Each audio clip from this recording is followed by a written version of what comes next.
Hi there, and welcome to the Nerds of Business podcast. My name is Darren Moffat. I'm a director at WebBuzz, the growth marketing agency, and I'm your host. We're back after a short break over the holiday season, and it's great to have you with us for episode 4 of the product development series. If you're new to this podcast, our vision is to make entrepreneurs happier and more successful, and we do it by solving the key challenges that all businesses must overcome one problem at a time. Each episode, I and the entrepreneurs and experts who make up our rotating cast of nerds focus on one key topic within the series theme for a deep dive into how to solve that particular problem. This week, we're looking at prototyping. Now, when you think of a prototype, what's the first image that comes into your mind? Perhaps you're visualizing a rough kind of robot contraption, or maybe some mad scientist laboring over a machine in the lab. Well, that's the stereotype. But prototyping is way more common than you might think. People can and do prototype pretty much everything. In the service industries, chefs are a great example. They'll test new recipes by serving a prototype of the dish to the restaurant waiters before listing it on the menu for general consumption. In the arts, for instance, musicians prototype new original songs with demos before they commit to the final recording sessions. And it's much the same with physical products, of course. Now, I want to play you a few famous quotes on prototyping that I'd like you to keep in mind as the episode unfolds. They highlight some of the key themes you'll be hearing our guests discuss. The design process is about designing and prototyping and making. When you separate those, I think the final result suffers.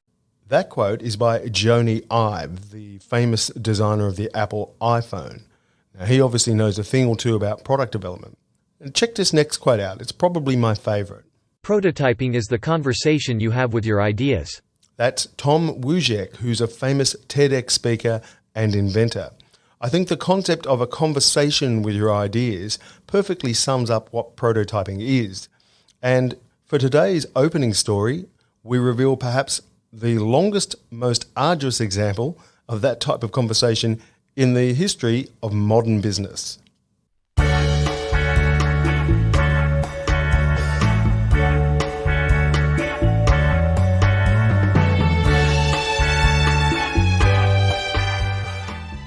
It's the mid-1970s, and a young British engineer called James Dyson is beginning to make a name for himself as a designer and inventor.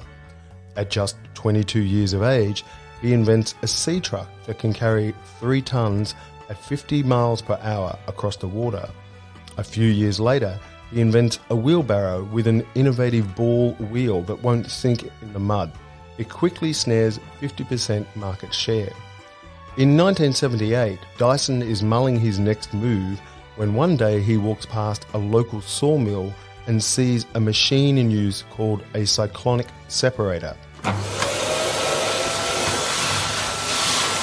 this stage, he's already become frustrated with the poor performance of his Hoover vacuum cleaner. The dust bag pores keep getting clogged with dust, reducing its suction. The process of cyclonic separation might just be the innovation he needs to design a better type of vacuum cleaner. He rushes home and builds a rough prototype that day. It's the first in a very, very long cycle of product development. Over the next 15 years, partly supported by his wife's salary as an art teacher, he builds an astonishing 5,127 prototypes. It's an industrial strength show of perseverance. Although he releases his first product, the G-Force cleaner, in 1983, it's not until almost a decade later that Dyson's innovation finally breaks through. In the UK market, he runs a TV advertising campaign which emphasises that, unlike most of its rivals, the Dyson vacuum does not require the continuing purchase of replacement bags. At that time, the UK market for disposable cleaner bags is £100 million. The slogan, "Say goodbye to the bag," proves more attractive to the buying public than a previous emphasis on the suction efficiency that his technology delivers. The Dyson Dual Cyclone soon becomes the fastest selling vacuum cleaner ever made in the UK and outsells those of the companies that have rejected his idea. Following his success, other major manufacturers begin to market their own cyclonic vacuum cleaners. In 1999, Dyson sues Hoover for patent infringement. The High Court rules that Hoover has deliberately copied a fundamental part of his patented designs. Hoover agrees to pay damages of £4 million. Fast forward 20 years and Dyson Vacuum Cleaners is a global household brand with annual revenue of $7.3 billion. And James Dyson himself? He's now the 60th wealthiest person on the planet with a net worth of $25 billion. And it all started with a fanatical dedication to prototyping.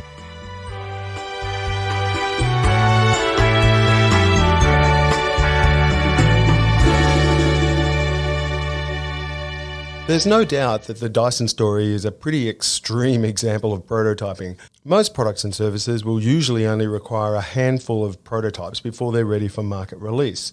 So the real mystery is, why did he go to such lengths? Was it really necessary, or a case of obsessive compulsion? Or maybe there's just a bit of PR spin in there to get some media coverage. The answer lies in an interview James Dyson did with Fast Company in 2007. Listen to this quote.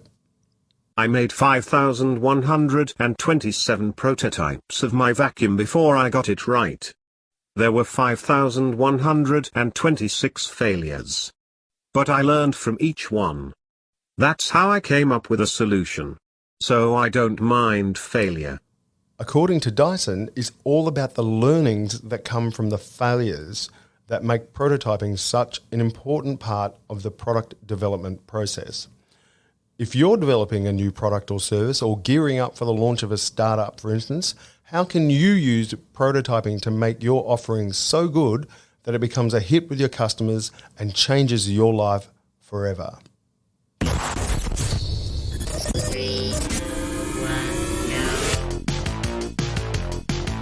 I love data. I love kind of thinking with data. You need to have systems, you need to have structure. You're going to get chopped to pieces. Enthusiasm is unstoppable. We kind of hit a point where we were like, we need another lever. Surround yourself with people who are smarter than you and richer than you. This is Nerds of Business. We'll start the show in a minute, but first, a word from our sponsor. Incoming transmission. Hi everyone, it's Ben Carew here. I'm a director at WebBuzz, the growth marketing agency. I work alongside the host of this podcast, Darren Moffat. If you're a business owner who wants to grow but you don't have the spare funds to invest in marketing right now, you're not alone. Since COVID hit, we've noticed more clients suspending campaigns or delaying their marketing altogether due to cash flow issues.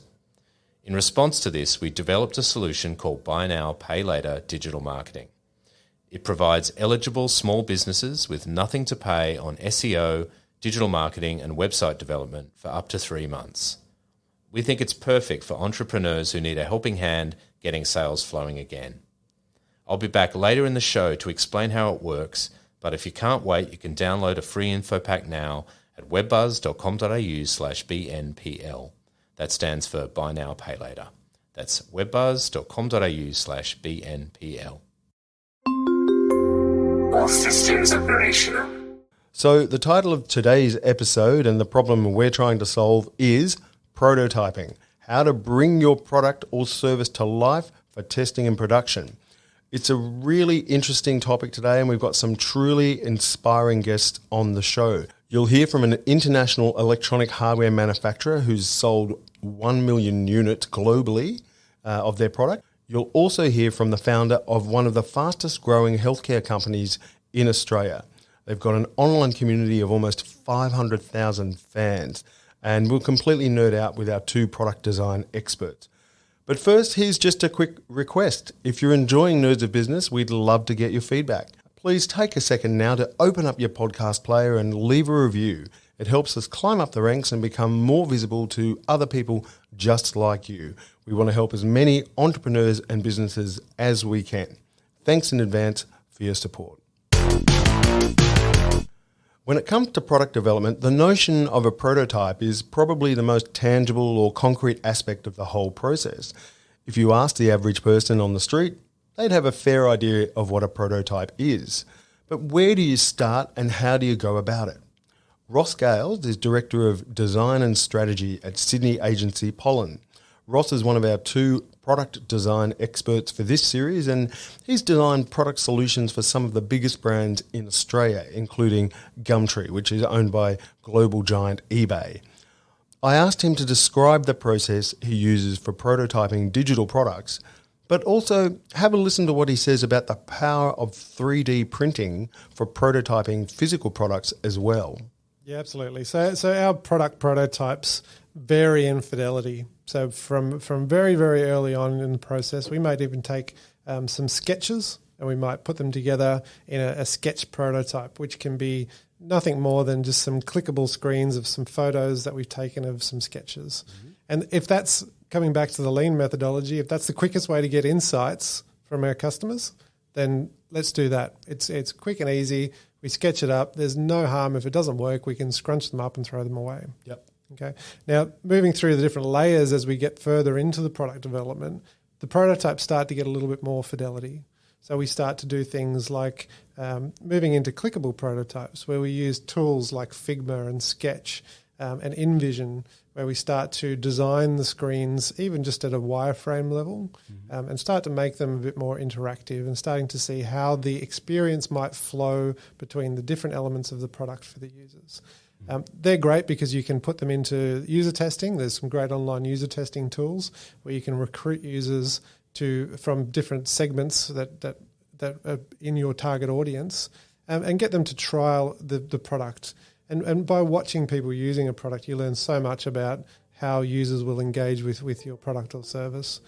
So I can't recommend it enough, doing lots of user testing. And Mechanical Turk, would that be one of the sources of user testing you guys use, or do you have others that you'd recommend? Yeah, we try and do a lot of qualitative face-to-face wherever possible. So we try and it's always by watching somebody doing it, that's when you really get the great insights. Yeah, right. So there's a great service in Australia called Askable. Askable are a Brisbane-based company, and by putting in a recruitment brief, they recruit users within your target audience. Right. And it's online user testing, so you can upload a small prototype and have a one-on-one conversation with users while they're actually using your product. So this is by video, is it? You can just use Zoom or you can use other online services. There's plenty of other tools out there for facilitating. It's called moderated user testing. Okay. So you've got a moderator on one end, a prototype that you're discussing, and you're having a one-on-one conversation, not trying to lead them into particular things, just to watch them use it, just to gain some key insights in terms of where there's potentially usability issues, where there's a lack of understanding how the product might function, where there's a prior conception about how a piece of software like that should work. That's an interesting one. We call them mental models. Oh, that's a good one. That's nerdy. You've awakened the nerdbot. She's a bit sleepy then, but she's come back to life. Wow. So, that's, I guess, at its core, Ross, this stuff you're talking about now with user testing, which is so interesting, is really about testing assumptions, yeah? Yeah. So, because any product design, whether it's a digital product or a physical product or even a service, essentially is a bunch of assumptions, right? So you're really testing that. Have I got that right? No, it's wrong. If it's wrong, why it's wrong. But am I right, just to touch on what you said before, it seems to me that this user testing might also sometimes open a door into a whole new opportunity that you haven't considered before. How often does that happen? Yeah, look, quite often. It's really, there's two sides to it. One, there's looking for new, fresh insights where people might they might have a different opinion of how something should work to what you've designed, and that's okay. If enough people are starting to see patterns in behaviour, then you can adjust your design or you can adjust your design or solution to align with the expectations of the customers. That's really one of the great insights about product validation is learning what people expect to happen next. So I'll always ask in a user testing session when they say, oh, what would you like me to do next? I'm like, well, what would you expect to happen next? And throw it back to them and just listen to what they think should happen. Even if there's no functionality on the screen for that, it's always good to get their understanding or perceptions about what might occur if they were to click a certain button or do a certain action. Yeah, right. The other key thing is sometimes it's nice to have these conversations early on in the process, because that's when you get the greatest insights into how you might start to solve some of these solutions, and that's where things deviate really quickly. Yep. So I've seen clients come in with a particular idea in mind, and through sitting down with some customers and talking to them, completely pivoted their idea and found out that that's not actually a problem that needed solving, but there's another problem that needs solving. So that's where getting in front of your users and having those conversations early and often helps to keep you on track and steer the direction of your product design. We touched a little bit on, obviously, the prototyping. I know you guys are focused on the digital stuff, but what about 3D printing? How good is that for prototyping physical products these days? Yeah, look, that stuff's coming ahead in leaps and bounds, and it's not an area that we specialise in or do a lot of, but it's certainly something that we see as just the rapid prototyping capabilities of companies these days to get objects in people's hands, particularly when you're talking about physical electronic devices, those sorts of things, to be able to see how it might feel and hold, and to shape up the components of these objects rapidly, and same as digital, to be able to scrunch it up and throw it away if it doesn't work without having over-invested. This comes back to that lean and rapid prototyping and validation. It's the same ideas, just in a different medium. In a different medium, that's right. Okay, so that's the how. But why is prototyping such an important part of the product development cycle? I would say there's two primary reasons that I can think of. One is that prototypes are visual, and when you are talking to someone about something, especially if that something is quite abstract and not quite tangible yet, it's really easy to miss what people are trying to communicate, or I'd be talking about the color yellow and you're talking about green just because we can't actually look at the thing on the table.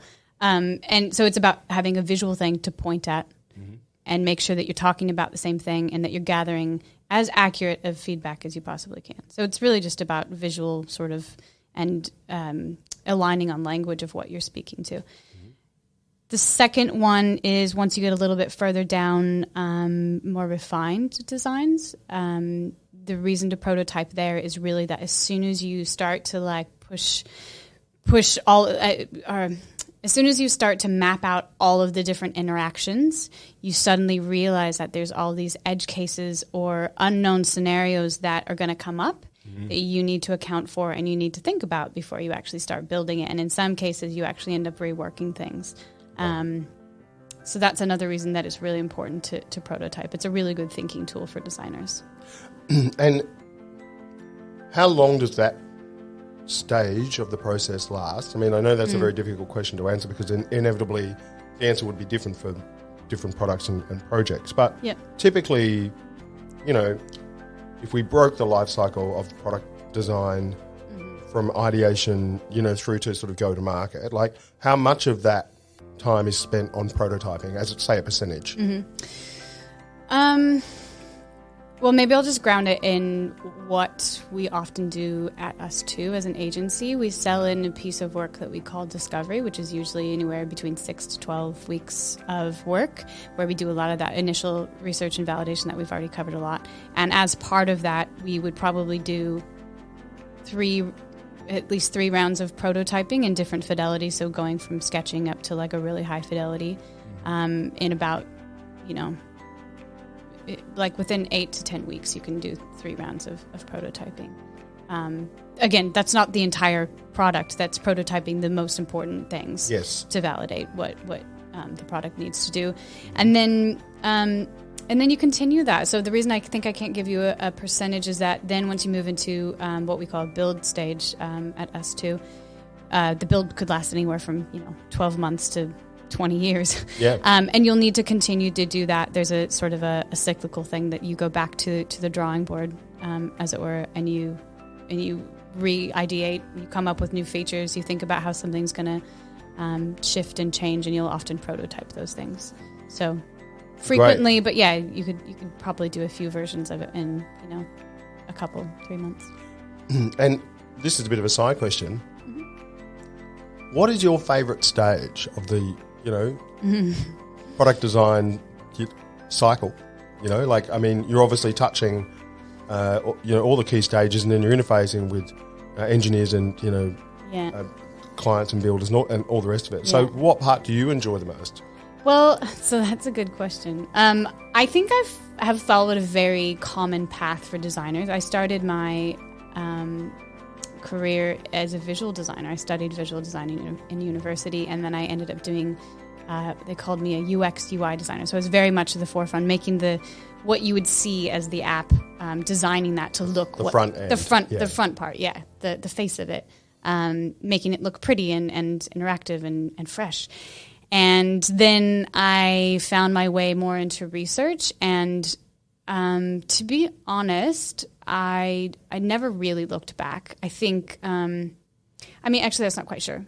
I ended up then going a little bit down into more of like the design and code side. So I learned to code a little bit, and I really tried to wrap my brain around like how does design then get interpreted into code, and kind of what's that moment in between. And I think that was really valuable for me. But ultimately what I found myself in more was just the research side, just talking to people and trying to figure out how we could come in and make an experience for them better. And it's just an endless, there are endless problems to solve. And it's like, quite frankly, a little bit addictive to just talk to people about what they want and what they need. I feel like I'm a therapist, but like I can offer up like little tiny digital medicines to make their life better, as opposed to actually helping them process. I don't know. I love that analogy, the digital therapist. That's Carrie Peters. Carrie is the second of our 2 product design nerds for this series. She's product design principal at Sydney agency Us2, originally from Oregon via New York, where she's designed for the likes of Nike and ClassPass. She's now a leading exponent of human-centered design. I also asked her to share what she thinks is the biggest prototyping mistake that she sees people making. I was surprised by her answer, but it's a super valuable insight.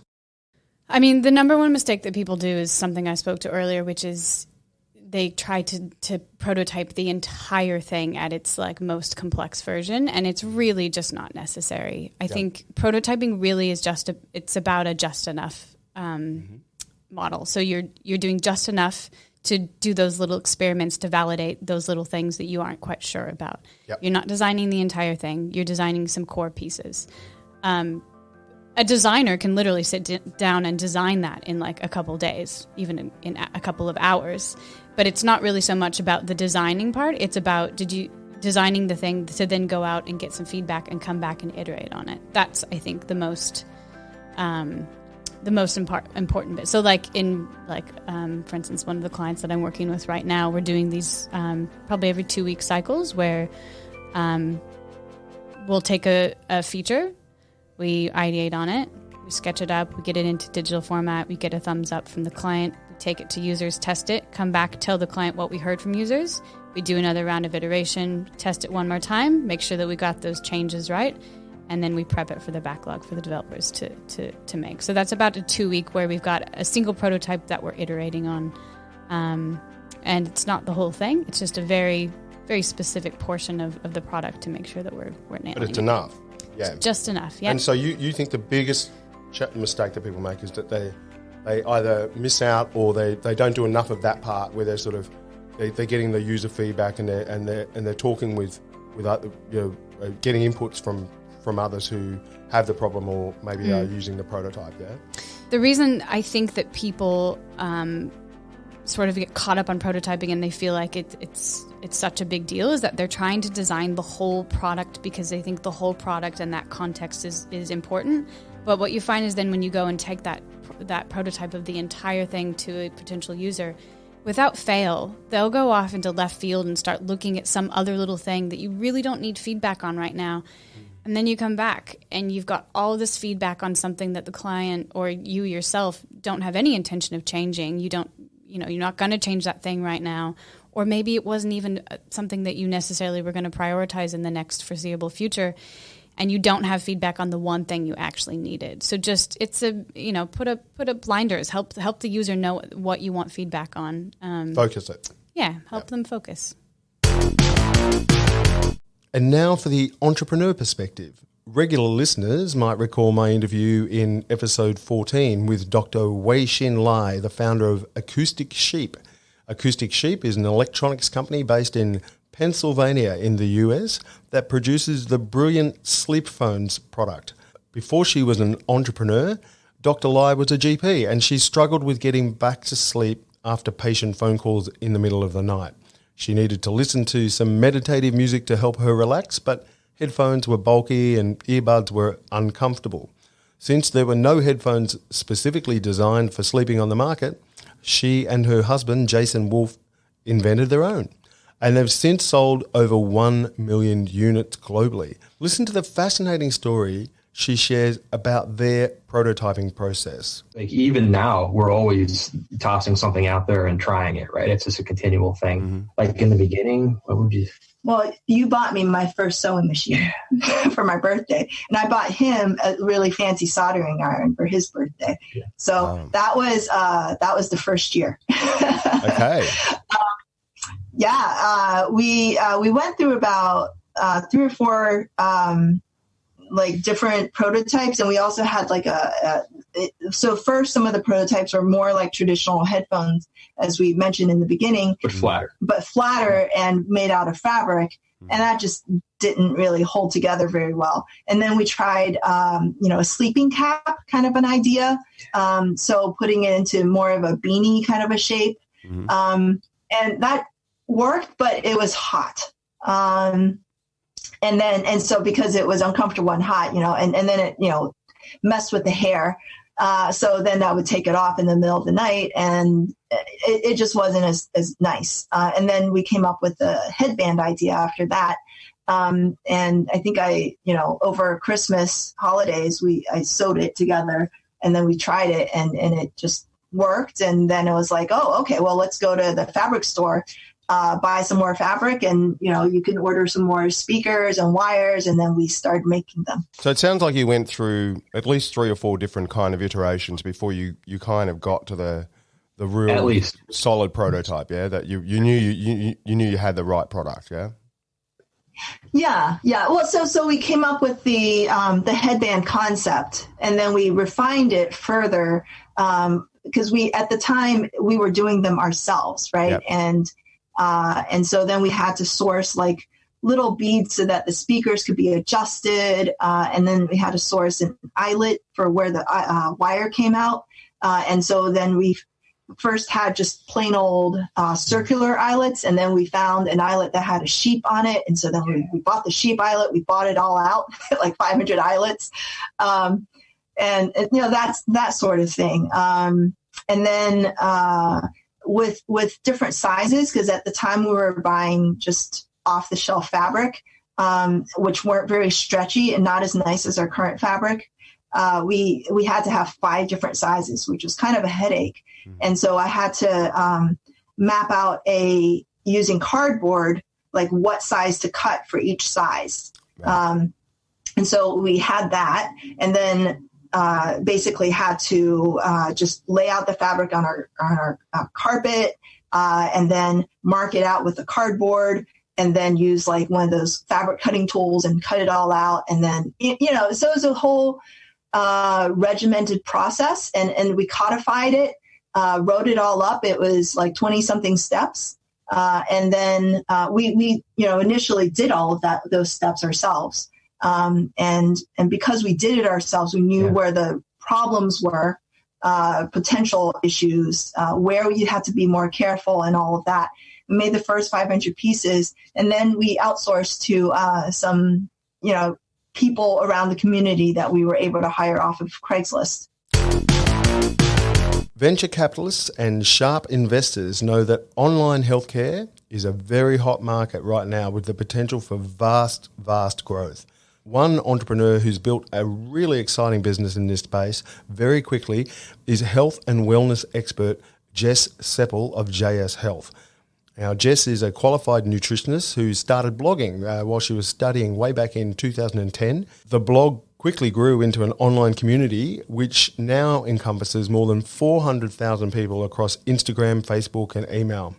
In 2016, she launched her signature 8-week program, followed by a very successful app. And in 2018, she launched JS Health Vitamins, which has absolutely exploded. In 2020, JS Health Vitamins received the Deloitte Technology Fast 50 Rising Star Award for achieving a growth rate of, wait for it, 21,540%. That is truly amazing. And Jess has a remarkable story. Through hard work, she's achieved what all entrepreneurs should be striving for, a truly scalable business. I started by asking her, how did she prototype the vitamin range that's taken her company to the next level?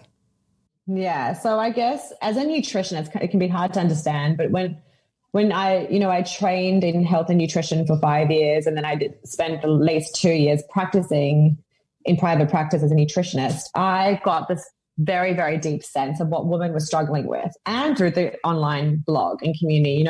That's what JS Health was. It was just a platform where women could come together, or whatever it might be. So I got a real big sense of what women were struggling with: stress, sleep, hair growth, hair thinning, energy, skin breakouts, sleep. Did I say sleep? You did. Sleep is such a big thing. So I got a real sense of what women were struggling with. And that's when I got this fire in my belly, because I had used nutrients and minerals and adaptogenic herbs, or just herbs, and through my training of becoming a nutritionist. And I saw the power that they had.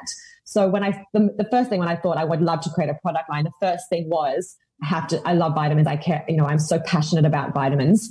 And that's the thing that got me excited. And I know that they could help so many people. So the first formula I wanted to create was a stress formula, because I was seeing stress was like the number one issue I was seeing in my practice as a nutritionist and through the online community. And then that was the very, very challenging part. It took me about 2 to 3 years to find someone who could produce and manufacture vitamins, which is ridiculous, but it was so difficult. And I was in the industry, but I still could not get my hands on a good vitamin producer or manufacturer. And actually we got, how do I describe this nicely? We basically threw away $10,000 to $20,000 on someone who we thought could create vitamins. He had said he had experience in the industry, but if I look back on it now, having run a vitamin company for 3 years now, there's no way he would have had the expertise to manufacture vitamins. So we, threw away $10,000 to $20,000 on this guy who kind of pretended to be a vitamin manufacturer because he had worked for a big corporate company in the past and had kind of helped them on some of their vitamin lines, but it just wasn't going to ever get us where we needed to get. So my husband at that point said to me, Jess, this is not going to happen. There's no way you'll be able to, just come up with your own vitamin range. Like, it's ridiculous. Just because you also have an online community doesn't mean you're going to sell vitamins. That's the thing about social media. You don't know how engaged your community is. You don't know just because you have a following. Following does not mean it will convert into sales. But there was this passion in my belly. There was this excitement. I can't describe it. Other entrepreneurs would be able to maybe describe it better than I can. But it's just this feeling of desperate. You just get desperate to create this. And my husband had then at this point said to me at least 5 times, this is not going to happen. It's too expensive. And then I also was mentored by a very well-known doctor here in Sydney. He's been my mentor for ages. And he even called me one day and said, Jess, I think this is going to be a really expensive exercise. I just wouldn't go down this road. It's the vitamin industry is so crowded, and who was I to think that I was going to have a successful vitamin company just because I was a nutritionist with a social media following. And then a week later, out of nowhere, my manager at the time said, I've got this friend who knows someone who's one of the first people in Australia to be in the vitamin manufacturing industry. And his father was they called him the vitamin man because he was the first person to produce and manufacture vitamins in Sydney. And I met his son. Craig, and we had a meeting, and that was it. And at that point, we only ordered like 2,000 bottles of our first product, which ended up being a hair growth formula, hair and energy, we call it. Mm-hmm. And I still said to Dean, my husband, there's no way we're going to be able to sell these 2,000 bottles.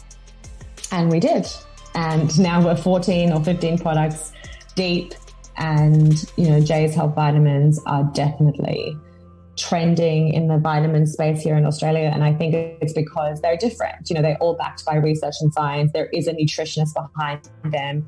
Every single formula is created because my community has voiced to me that they're struggling with a particular something. And then I sit and put together a formula that I think will help them. And every single formula takes me at least a year to create and develop. And I'm not interested in trying to save money or cost. I'm interested in creating a damn good product that is based upon traditional research. Yeah, it's just, everyone says to me, how come Jay's Health Vitamins is doing so well? They're such huge, big vitamin companies here in Australia especially. And I think it's because there's just a tremendous amount of care and effort and detail put into our formulations. I won't put an ingredient into a formulation unless it has a traditional research claim to show that it's helping with whatever I'm stating. I care about every ingredient, where it comes from, the purity, and it's hard to describe, but it's changing the game. Well, that's so interesting. Just maybe a little bit more detail. I think our listeners would be really keen to understand, that prototyping process where you're making the recipes yourself, right? And you're trying different things. You're essentially coming up with a recipe that will solve a problem. So I think there's one thing that I've clocked with you guys that's a bit different is that your products are much more problem-centric. Whether it be the sleep. Exactly, it's so smart that you that you say that. So whether it's the sleep or the hair loss or the skin, whatever it is, your stuff is very problem-centric, right? So that's exactly. So you're in labs, I would imagine. So you're in some kind of labs putting some stuff together and seeing how it works, or step us through that. So I have a team of, I myself am not in the lab, but I have a huge team now of health experts who are in the lab helping me develop these products. Mm-hmm. Biochemists, nutritionists, a huge team helping us put together these vitamins. So the first step is to formulate. So I get sent traditional research with different ingredients. So first is the problem. What is the problem? Yep. As you've just pointed out, you're very clever to have picked up that that's where our vitamins are very unique. It's that they point out the problem and the issue you may be struggling with. So instead of going into the pharmacy and seeing a million different vitamins that are probably just going to overwhelm you, vitamin C, vitamin D, vitamin E, turmeric, you're just going to go straight to, wow, they have a detox and debloat vitamin perfect for liver detoxification and bloating. Or you might go straight to see the skin vitamin, skin and digestion, and you're probably struggling with your digestion because that's normally the reason why people are breaking out. So your brain will just go straight to the skin and digestion formula. So it's just trying to make it much easier for the community and for our customers.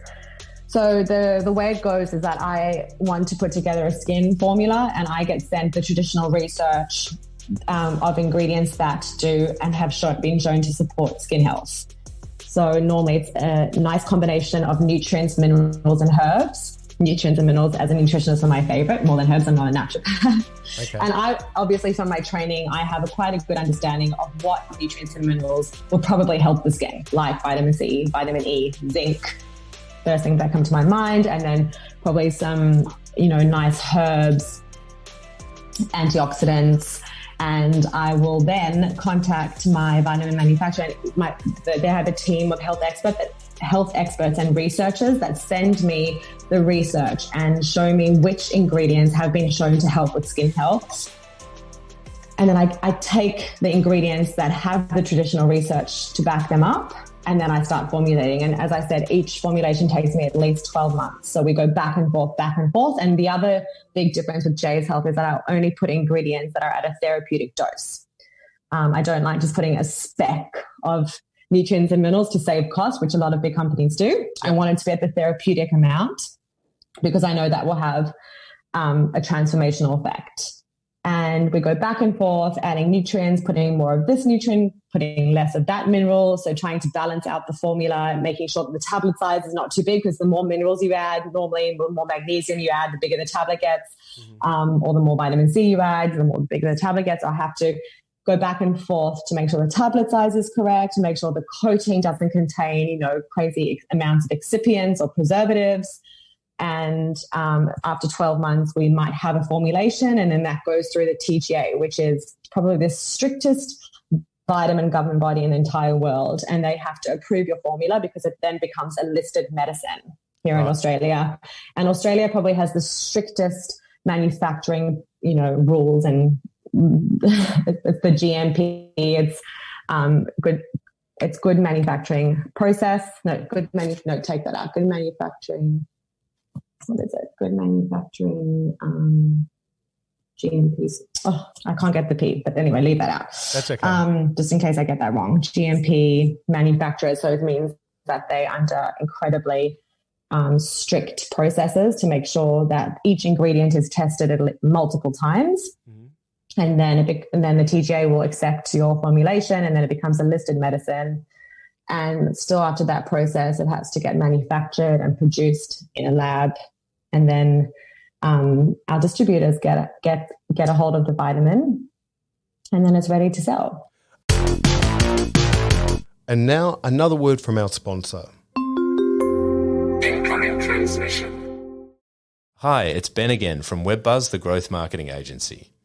I mentioned earlier in the show how we've developed a buy now, pay later digital marketing solution for small businesses. If you want to grow but cash flow's holding you back, WebBuzz offers you a way to invest in marketing with no interest and nothing to pay for up to 3 months. It's a simple 5-step process, and here's how it works. Number 1, book a video meeting with our team. 2, choose a digital marketing package. 3, apply online for funding. 4, get approved. 5, start your campaign with $0 to pay up front. You can use it for lead generation, content, branding, SEO, or social media campaigns. Our buy now, pay later digital marketing is just the thing you need to get sales flowing again. So get that life is good feeling back in your business. Go to webbuzz.com.au/BNPL. That's webbuzz.com.au/BNPL and download a free info pack to learn more. All systems operational. So the problem we set out to solve in this episode was prototyping, how to bring your product or service to life for testing and production. Our product design experts, Carrie Peters from Us2 and Ross Gales from Pollen, reveal the theory behind effective prototyping and why it's such an important step for all businesses to take. And we've also heard some fascinating real-life stories from our entrepreneur guests, Shin at Sleep Phones and Jess Seppel of JS Health. I hope their wisdom and insights have given you ideas to crack the code to growth in your own venture. For me, there are 3 really important conclusions we can all take from this episode. Number 1, watch your customers using your prototype. As Ross and Carrie both said, the learnings you will take from observing customers is priceless. It may take your product development into a completely different direction or even spawn a different product entirely, and that's okay. Number 2, don't prototype the whole product. This is the single biggest mistake that new entrepreneurs and DIY product designers make. Take Carrie's advice and only prototype the key components of your product that you absolutely need to test. Number 3, keep records of your prototyping process. As we heard from Shin, her efforts to codify and document all of their prototyping paid dividends later when they built out a supply chain and outsourced the manufacturing. As we heard at the top of the episode in the Dyson vacuum cleaner story, each round of prototyping is an invaluable learning experience for the company or entrepreneur developing the product. Every so-called failure actually gets you closer to the end destination. But don't be in a rush. I thought it was really telling when Jess from JS Health revealed that it takes her at least a year to get a product from ideation through to prototyping and out to market. She obviously takes great pains to get the design right, and you should too. As you can tell from our guests, prototyping is fun, but you should never lose sight of the ultimate goal, to create a winning product that connects in a meaningful way with your target customers. We're coming to the end, but before we go, it's time for our regular segment, Nerd Under Pressure, where a guest has to share one killer hack or tip they recommend for you, our listeners. Let's find out who our Nerd Under Pressure is today. Shin and Jason, we now come to a famous recurring segment of ours here called Nerd Under Pressure. So it's Nerd Under Pressure. You guys are the product nerds today, the sleep phone nerds, and we're after one killer hack that you can share with our listeners on prototyping. So one great tip for prototyping, I'm going to give you 5 seconds thinking time. Your time starts now. Okay, over to you.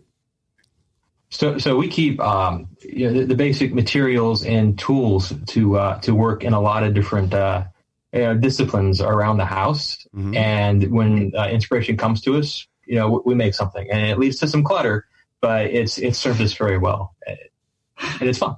Oh, great. Okay. So your killer hack is to keep the things that you need as an innovator, as an inventor, as a designer, to keep those tools ready at hand, even in the house, so that you can just hit the ground running really quickly when inspiration strikes. Yeah.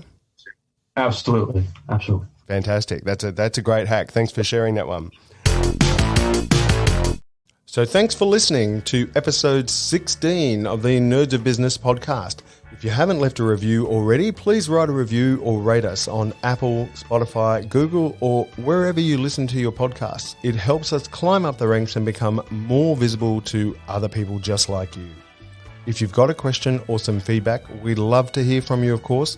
You can engage with us at webbuzz.com.au/nerds. That's webbuzz.com.au/nerds. So feel free to reach out and say hello. I want to thank all of our guests and the team at WebBuzz for helping me put this show together. We'll be back in 2 weeks with our next episode, which is the IP conundrum. When or even if should you protect your idea with patents and trademarks? Until then, I'm your host, Darren Moffat, and I look forward to nerding out with you next time. Bye for now.